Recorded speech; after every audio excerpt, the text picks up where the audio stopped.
Hi. So it's an intense episode today. We're talking about betrayal, porn addiction, and betrayal trauma.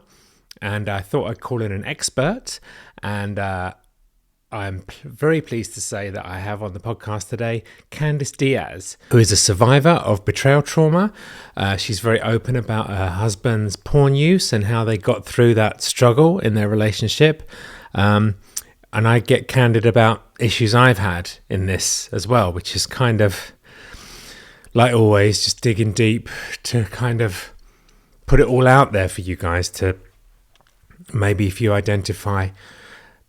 That's what I'm trying to do with this channel, is help people through being honest and open and vulnerable. And this one certainly is. So please enjoy Candice. I put the links to all her socials down there. If you like what I'm doing, what you can really do to help me is subscribe to the channel. A lot of people watch all my videos and aren't subscribed, so it's a massive help. It helps me get my message out. It helps me to help more people, and that's the whole point of this channel. So subscribe down there. Candice's links are down there. Here we go. Betrayal, trauma, and porn addiction with Candice Diaz. I was a drug addict and an alcoholic. Put those down, and then sex came up, porn came up. So it's a constant battle. It's tough. Yeah, people don't realize that porn or whatever the addiction is, it's not that thing that's the problem. It's right. It's something deeper. Candice, thank you for coming to the podcast. Yeah, thanks for having me. I listened to your first episode of your podcast this morning. It kind of blew me away, just the honesty you have about it's amazing. Yeah, I kind of just spilled it all out there. What was the thing that made you start? Well, it had been 5 or 6 years dealing with that alone, and I realized so many people have similar experiences, but no one talks about it. Right. And so this specific topic, you feel very isolated, and I was like, I feel like I need to just share this so that people can know they're not alone. Yeah. So that was my main thing. I had a similar experience. I sort of had a total breakdown 6 or 7 months ago, and I talked about it because I was in a crazy state. And then the next day I woke up and I was like, oh no, I've got to take that down. That's so embarrassing. And I was going to take it down, and then all these comments of people that were going through the same thing. It was like, wow, people are struggling. It's good to have, someone to listen to and talk to. Mm-hmm. But yeah, I can imagine that. I mean, I'm an addict to everything. So I've struggled. What happens with me is if I put down one thing, another one pops up. So I was a drug addict and an alcoholic, put those down, and then sex came up, porn came up. So it's a constant battle. I'm constantly pushing these down. So I totally get, the thought process, and it's tough. Yeah, people don't realize that porn or whatever the addiction is, it's not that thing that's the problem. It's it's something deeper. Sure. Now, what's your husband's name again? Sorry, Alex. Did Alex do any 12-step work around this? Yeah, so he just tried to get through it on his own, and then our marriage was on the line, so he decided to do rehab.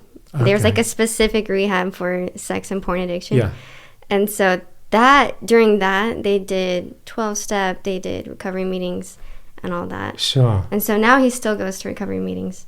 SLAA? SA, yeah, I've been to that. Yeah. The meeting that I go, there's a meeting close to here of SA. So I started, sex stuff started when I moved here. I started to get sex just became a problem, and I was like, I'm gonna use 12-step to try and sort this out. So I went to SLAA, which is Sex and Love Addicts Anonymous, and it worked. It was a good program, and I feel like the only thing that was weird about it was there were mixed meetings. So to have a lot of sex and love addicts together is weird. Right. Yeah. So the SA is men only, and it's way better. Yeah. That is better. Way better. Yeah. Yeah, there was actually, we were looking into rehabs, and there were some that were co-ed. Right. And I'm you're there for 3 months with it. Yeah. It doesn't seem good. It's definitely, I imagine it's triggering. But so the rehab is specifically for sex and porn? Sex and porn, yeah. Wow. I didn't realize they had one. Yeah, for that. most people don't realize. I didn't even realize. I was like, there's gotta be something out there. And Right. there was. Where was it? St. George. Okay. Utah. Utah. Mm-hmm.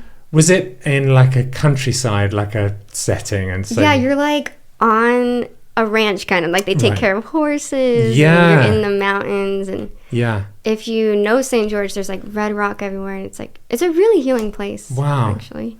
Where did you live before here? So I lived in Utah, but a different part of Utah. Okay. And then, but born and raised California. Okay. So, yeah. And when he left, I wasn't able to go with him. So Right. I visited him a couple times. Sure. So how did you guys meet, and what was the journey of you discovering this addiction? So we met through a mutual friend on a blind date, and it worked. You don't hear that very I often. know. We both had never been on a blind date, and then went, and that was, I don't even know when, a while ago. Yeah. But we just hit it off, and then a year later to the day we got married. Wow. Kind of crazy. Wow. Yeah. Year to the day. Yeah. Right. We thought it'd be cool. Yeah. Now I'm like, you guys are crazy. Now as I'm older. Right. But yeah, so 3 weeks into dating, I think it was like 3 weeks, I found stuff on his computer. Right. And so it led to him opening up about like his past problem with it. Yeah. And so my husband, he only struggles with porn Right. and masturbation. And so, yeah, I didn't think much of it, honestly. So Right. I'm like, okay, a lot of guys do that. And I've always been pretty, like, if you've heard my podcast, I'm very anti-porn. Right. So it was hard for me, but I'm like, if he can not do that, I don't really care about his past. Like, Right. I love him. Yeah. And then he didn't really do it at all when we were dating. Right. But we only dated for a year. Right. So- Right. Okay. Yeah. So then, and people would tell him, like, it'll go away when you're married. Like, Right. it didn't, though. Yeah. And so we just found out the hard way together Right. that, like, it's a continuous problem. It doesn't just go away Yeah. because you want it to go away. Right. Yes, like any addiction in that way. Mm-hmm. So one thing that struck me about the podcast was he's very open, like, about it, right? Mhm. Which is, I mean, if I was struggling with porn, I would not tell anyone. I'd be like, keep it secret. Yeah. But it sounds like he was like very open about it. Well, he was secret for most of his life. Right. Like, he had like one or two friends, they would talk together, be like, yeah, I messed up, like, I did this. But like, me and him, we both did not talk about it. And then he ended up lying to me, because he was always open with me, but then there was a year that he lied to me about it. And so secrecy became like this big thing to him. And when he went to rehab, they helped him realize that honesty, openness, Definitely. it's so healing. Yeah. And I asked him before, well, he opened up to a big audience about it before I started all my social media stuff. Oh, really? And that kind of gave me the idea. I'm like, okay, if he's willing to be open now, Right. maybe he won't mind if I go. So he was the first one to do. I didn't realize that. Yeah, it Okay. wasn't on social media. It was in Right. person. But yeah, so I asked him, like, do you mind if I start talking about this? And he was like, yeah, it's time to be open. Right. And so I did. And the funny thing is, I get comments from, like, especially men Yeah. all the time saying how bad of a wife I am for talking about this. And like, I'm like, do you realize he's just as open? Right. But, Yeah. Yeah. Yeah, no, I get that as well. I think if you're super open about vulnerable stuff, people lose their minds sometimes. Yeah. It's crazy. I don't really understand why it's so triggering for people. I've never got so much hate as when I started like talking about real stuff. Really? So weird. I don't get it. I think it triggers people and they don't want to talk. There's certain things people don't want to hear about, I guess, because it's triggering for them more. So another thing I really liked about your podcast, when you talked about your faith and how that played into this whole thing. So what to talk a little bit about your faith and how it helped you through this. Yeah, so I am a member of the Church of Jesus Christ of Latter-day Saints. So I'm Christian, and honestly, it was rocky with my faith because in the beginning, when we get married, we make this promise to each other that we will not have any sexual relations in any way with anyone else but our spouse. And so for me, that was such a betrayal. Like, so heartbreaking that he would look at porn. Like, a lot of people don't see it as a problem. Like, they're like, I don't know, just normal. Right. But for us in our religion, it is especially heartbreaking. Yeah. I mean, it hurts anyone. Sure. And I eventually started, like, losing my faith, actually, because I didn't feel like God was aware of me. I was like, if this is love, if this is what marriage is, I don't want it. Like, I didn't believe in love anymore. I didn't feel like God was real anymore. And then it's like so much that happened in between that, but I had an experience that helped me realize that he was there guiding me this whole time. Yeah. You talked about praying and getting an answer, which I loved. Yeah, twice I think I heard that. Yeah. When we were like, after a couple years dealing with like relapse after relapse and discovering like what this all is, like, it's not just him looking at porn sometimes, it's like a real problem. Through that, I decided to just pray. I'm like, maybe he'll hear me, maybe I'll get something. Yeah. And I knelt down and I prayed, and I had this just overcoming feeling that this will not be your life forever. Right. And I felt him guiding me on what I needed to do to heal. Wow. I love that. I mean, I heard that praying is asking and meditating is listening to the answer. That's what someone said to me once. But yeah, I love stories like that. You know, and you had a rock bottom where you were going to end it, right? So what happened? How did this lead you to that point? So the rock bottom happened before that experience. I was just, a lot of people don't know like what entails of betrayal trauma, like what that all means. Right. Yeah. So let's get into that. What is that? Can you define that? Yeah. So betrayal trauma from your partner can cause symptoms of PTSD, and like a lot of therapists, like professionals, don't address that or see it as a real thing. Right.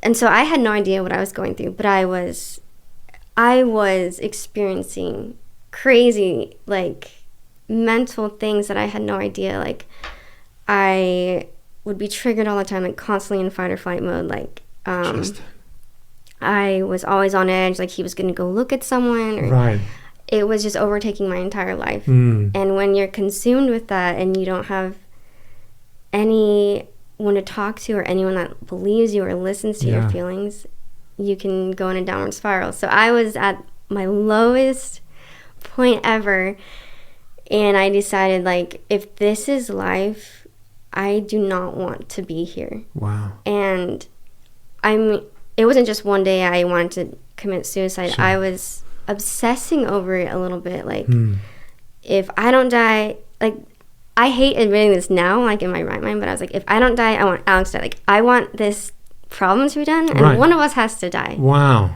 Like, that's where my mind got. And then I went from that to just constantly thinking, I wish I would just die. I wish someone would just, like, totally. Something just happened to me. Like, I would play all these things in my mind when I was, like, in that, like, depression. Yeah. And then one day, like, it was just a really bad day, and my husband had acted out, and we were really disconnected. Sure. And I was like, that's it, today I'm just gonna do it. And so I was planning on it, and my husband was in he was in a play at the time, and he wasn't gonna be home till like 11 o'clock at night. And so he randomly got to come home at like 8 o'clock, and this was another one of the experiences where I prayed, where I was like, okay, before I do something crazy, I Yeah. need to just know. Right. And so I prayed, and I was like, if I'm supposed to be here, please give me a sign. Like anything, just let me know. And Alex pulls up and comes home, and I'm like, what the heck? Like, he wasn't even supposed to be here. That's crazy. So that was the last day I ever thought of it, because I couldn't deny. It's interesting how an addict will affect the whole family. Like an addiction, like, is a family sickness. Like you said about obsessing. I mean, there's programs for that, Al-Anon and stuff like that, which is some people find helpful, but it is crazy how everything becomes about the addict and they're acting out, or are they acting out? It's crazy how that happens. So you didn't ever try Al-Anon? I didn't. Right. But we went to counseling for a couple years, and then I kind of just did a ton of research. Yeah. Just like, well, with one of my answers from God about what I need to do to heal, I realized, like, I need to stop focusing on him. Yeah. And focus on me. Sure. And so then I just did a bunch of research. What do I need to do to heal? Because I'm tired of this. Yeah, right. Yeah. So that's kind of what I did. But what is this? It's called Al-Anon, and it's a 12-step program for family members. Oh. And the idea is that you're addicted to the addict. You're addicted to thinking about them. So they use a 12-step program to sort of get you away from that, to lovingly detach, they call it. And a lot of people find it cool. Yeah, it's really helpful. Yeah, I think they got some great things in there. Like, you can say to stop a behavior only once, and then you have to just lovingly detach. That's, I think, the concept behind it. But it's helped a lot of people. Like, I see that being really helpful. That would have been helpful. Right. Yeah. No, it's something to check out for sure. I'm obviously from England, and we definitely have a different. Porn is way more accepted in Europe. It's just a thing that people do, and I never really thought of it as a problem. But the more I've, especially coming here, I don't know what it is. America's slightly different in their attitude towards it, but I definitely see how it's really serious addiction. People don't realize it ruins families, ruins partnerships, marriages. It does, because it always escalates into something more. Well, not always, but a lot of times, even women. So I've had someone comment on one of my reels on Instagram, and it was a woman, and she was like, bashing me and saying you should be accepting of it, like, it's just porn, watch it with him.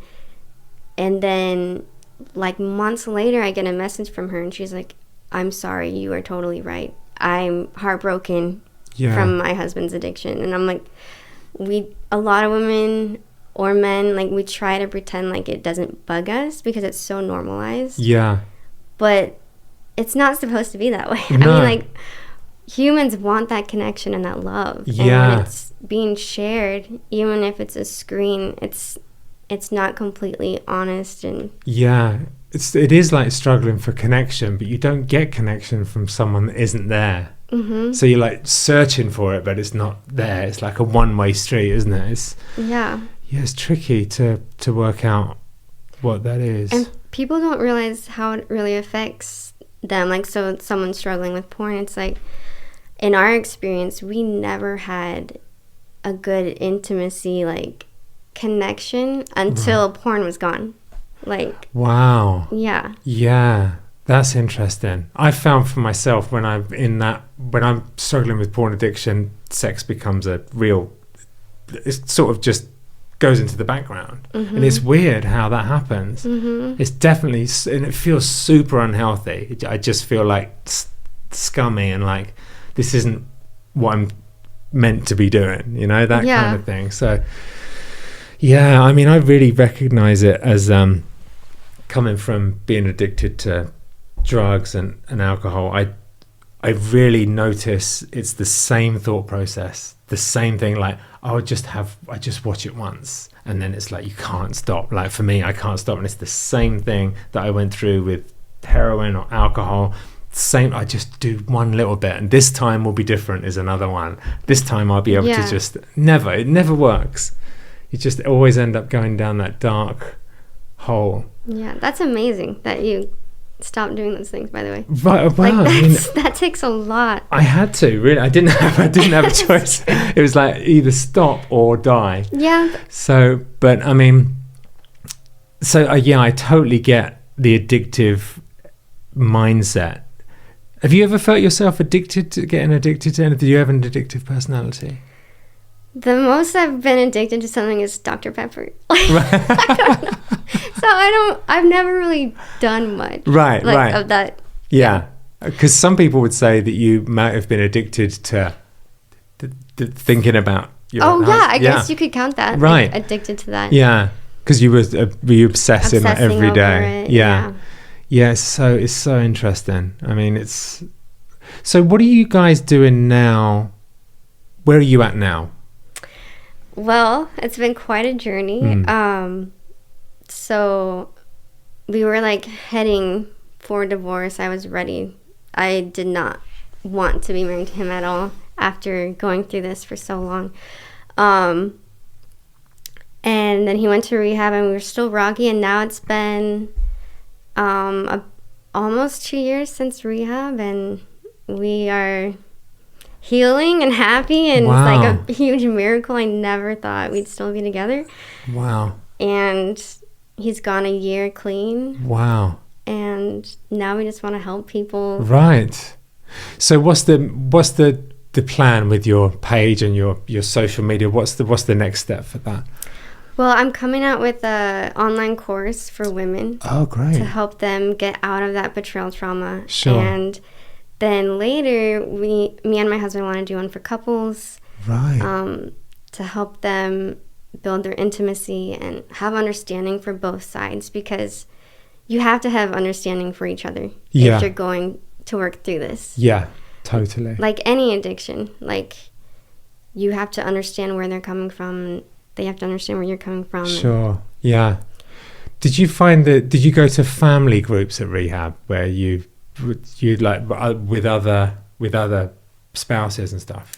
Yeah, they had like family weekends. Right. So whoever was in rehab, we would come. But that's something that we want to do, is like have retreats one day, like build a community. Yeah. Because if you're not in like the recovery life, you probably know. Yeah. Like, people don't understand. Yeah, and it's so important to talk to other addicts. It's so important because no one really understands unless they're involved in this. You know, it's just a crazy thing. You can't explain to someone that it's like a devil that comes out when you just poke the tiger. It's brutal how it takes you. Like, I was 10 years sober from drugs and alcohol when I first came here.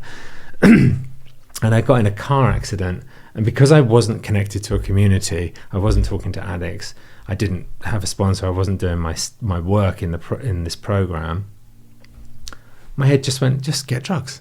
Like, you can use this car accident I've got it wasn't serious, but my head just went, you can use this to get drugs, and you're still sober if a doctor gives them to you.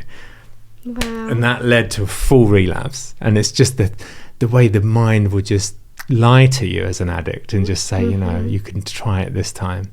I feel like people, like, that's pretty common for people. Yeah. Like, you don't need to, like, you're good now. Yes. You've recovered. It's a big one.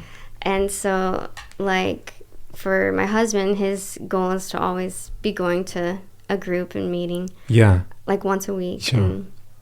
And for us as a couple, we know that this isn't just over. Yeah. Like, so many times in our marriage, we're like, okay, well, he's done, he's good, he's gone a couple months, we're good. Right. And then downward spiral, it happens again. It's like the world is ending all over. Sure.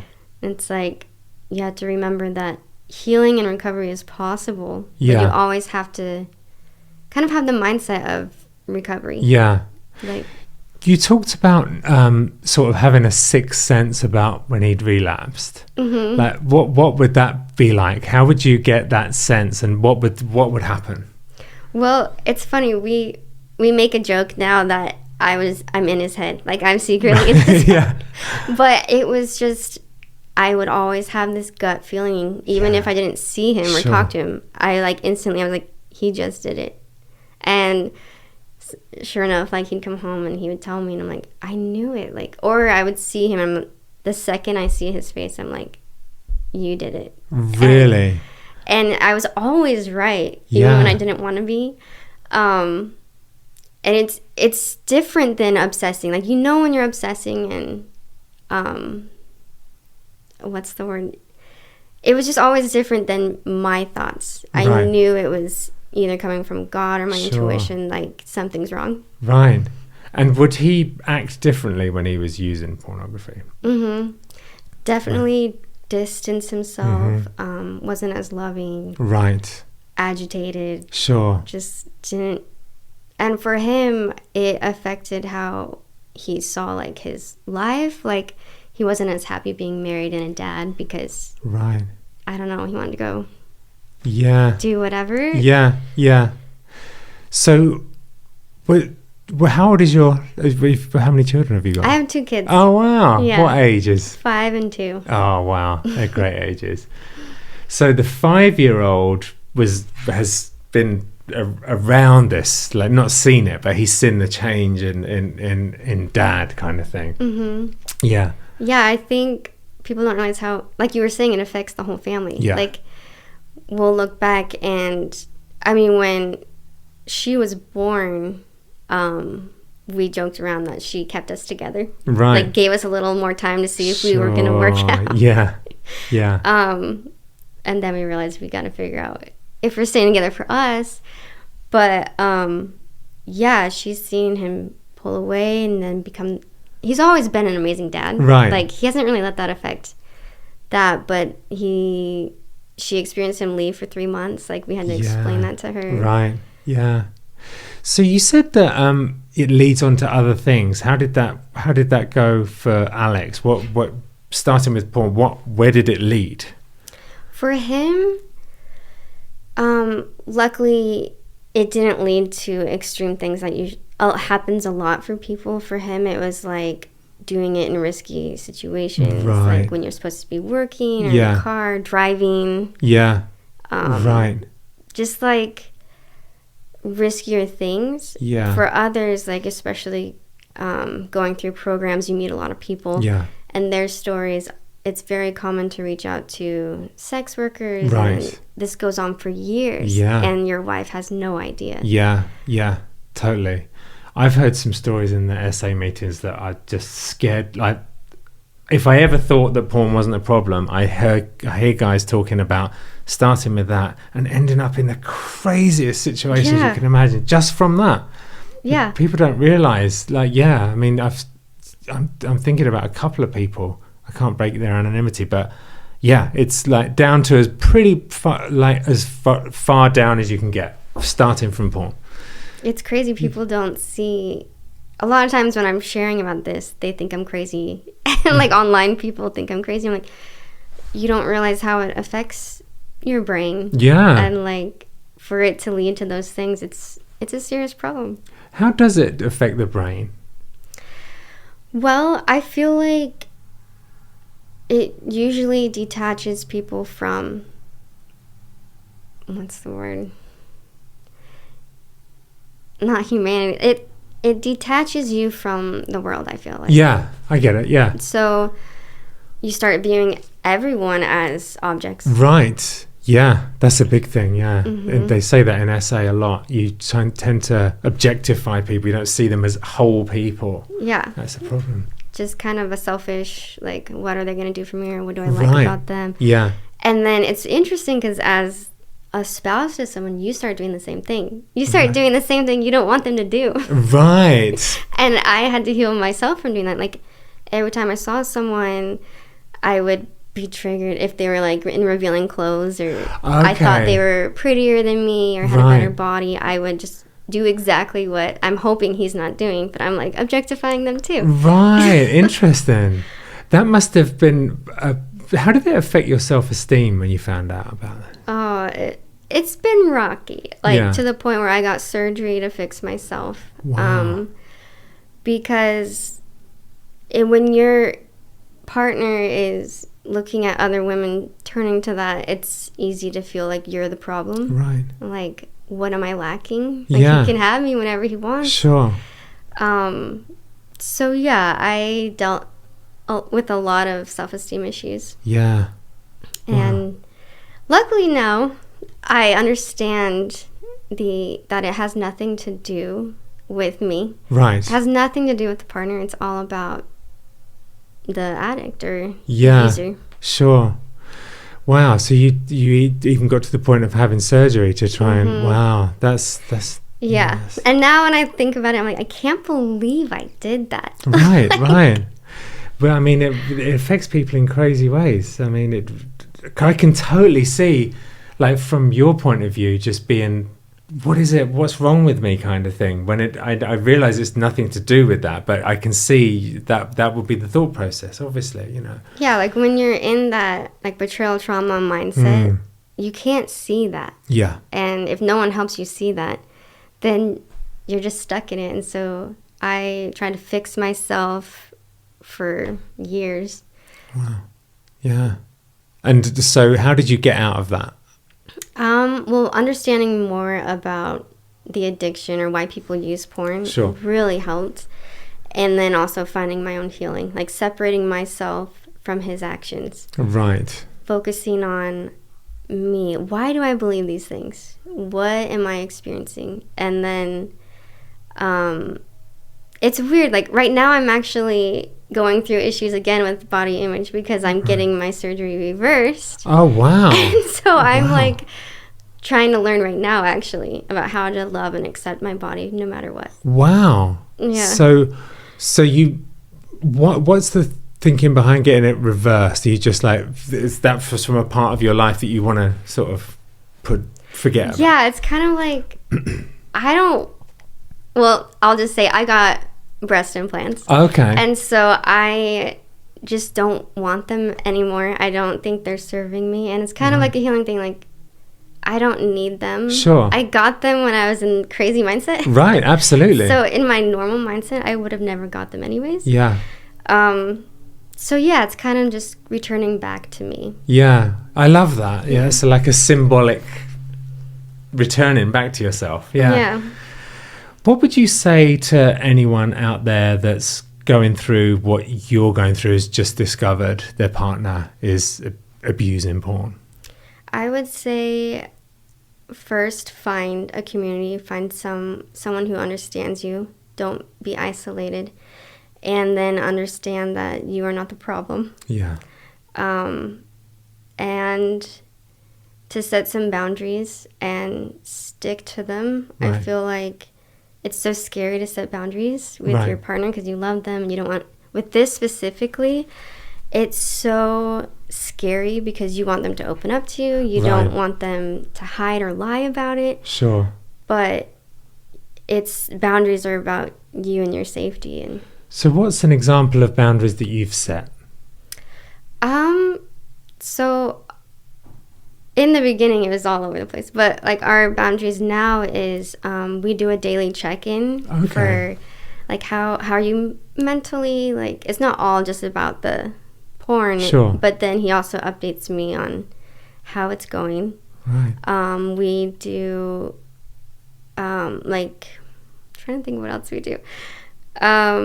We always connect if he's going to go somewhere triggering. Okay. Or if we, like, for example, the beach now, it's just, like, triggering for us. Right. It can be.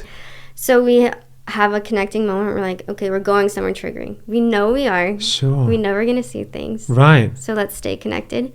Wow. So that's not really a boundary, but it's something that we do. Super interesting, though. It's interesting how you both, like you said before, you're both triggered in those situations because you are like, I guess, comparing or whatever. How are you triggered?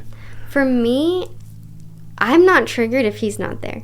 If Right. he's there, I'm like, okay, who's he looking at? I know she like, all these thoughts are bad of me, but I'm like, she is very revealing. Like, I know that she's beautiful. Like, he's probably gonna look at her. And so, like, it's just me processing that. Were you having those thoughts before you discovered that? No. Right. So that's definitely something that's come from that. Yeah. I mean, I feel like naturally it's easy to, like, compare, like before this whole porn was an issue, to be like, oh, she's really pretty, but not like my husband's gonna lust over that woman right now. That came because all that we've been through, and finding out that was happening before he got help. So that's still in my mind sometimes. Now we can experience these things without having like a hard time. Yeah, it's great that you guys are so open. Like you can have a daily. Just great. That's really good that you like a daily check-in. I think lots of couples would struggle to do that. Yeah, I mean, I remember the struggle because I actually make a check-in journal for couples to help them like go through it. Okay.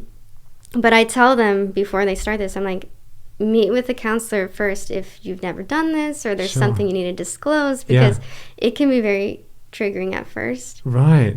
But for us, like knowing we were going to talk about it at some point in the day helped us to connect with it, and not always have it be so heavy. Sure. Like before that, we'd always be like, so did you view porn, or like, or how you doing? Right. And then he'd be like, why are you asking me? Are you accusing me of this? Right. So it's more just like we've gotten to the point where we're so open and understanding of each other. Sure. And I feel like those really help get to that point. Sounds like in a way you're probably stronger after all this. Yeah. Yeah, it's so weird because I never imagined my marriage to look how it does. Right. Or how it's gone, like, ever. But now I'm so grateful for this trial we've had, because I know that we would not be this close. Yeah. Yeah, so there's something good did come out of it in the end, which is, it's often the way. You go through some hellish thing and something good happens at the end. I don't know why that is. Someone told me you'd never grow, you never seem to grow in good times. Like you spiritually grow only in struggle. I don't know why it has to be like that. I know. But that's when we learn the most. If we only had good times, we wouldn't even recognize the hard. Yeah, that's true. So that was interesting about boundaries. So you have your daily check-in. So would you advise, you said like find a community for someone that's just found this out. Where would they look for a community? Well, SA actually has one for betrayal trauma as well, like people who feel betrayed. So there's that, or just finding a betrayal trauma counselor. There's specific counselors. Sure. Or I'm hopefully creating a community through this course I'm doing. Yeah. So just those are the places I can think of. Right. Because it's hard to open up to people you actually know. Yeah. Because the few times I actually did, like I was really scared, I would tell someone and I would not get understanding. They'd be like, so are you having sex with him? Like, right. Well, all men do it. You're never going to find a man who doesn't. Right. Like, that is not helpful when you're feeling that way. Yeah. That's interesting that was the first thing that they went to. Are you guys having sex? Oh, yeah, every time. It's like, well, are you putting out for him? I'm like, yes! Like, and when you're experiencing this, when your husband's or partner's going to that, you want to have it whenever they want because you feel like it'll fix them. And so when someone says that, you're like, are you kidding me? Like, I must be the problem then, because even they think that. Wow, that's super interesting. Yeah, I never looked at it from the judgment of other people. The thing about recovery meetings, I get a lot of people messaging me saying, I want to go to a recovery meeting, but I'm scared I'm going to see someone there that I know. But if you see someone that you know, they're struggling as well. Yeah. So yeah, I think that's probably a good thing in a way. It might be embarrassing to begin with, but that's the hard part, is like addiction problems, like people feel so isolated, but it's like if we just open up, so many more people are going through what we're experiencing. Totally. We just don't understand. Yeah, and that's what I love about what you're doing. It's super, like, to talk about that is so, it's super honest and super raw, and I'm all about that. So I instantly, I was like, that's properly brave to talk about that. Thanks. So, yeah. Some days I still wake up and I'm like, I can't believe I'm doing this. I can't believe everyone knows everything about. Yeah, I feel the same way. Yeah, totally. Do you ever, like, if I meet someone in real life and they've like look at my stuff, I'm thinking like, what have they seen? What have they seen? Yes. Yes, or I'll see like, or for example, I saw that my brother was following me. Like, he follows me. Yes. Oh my God. People I actually know in person. I'm like, you follow me? Yes, I know exactly. I know exactly that. Have you ever sort of argued about what you posted, or like, you know, not agreed? Like getting in fights with people. Wait, what do you mean? I mean, like you and Alex. Has he ever gone, I wish you hadn't talked about that? I always ask him right before I post if it has something to do with him. But he, when I started this, was like, talk about whatever. Right. Because I don't go into details of what he's done. Sure.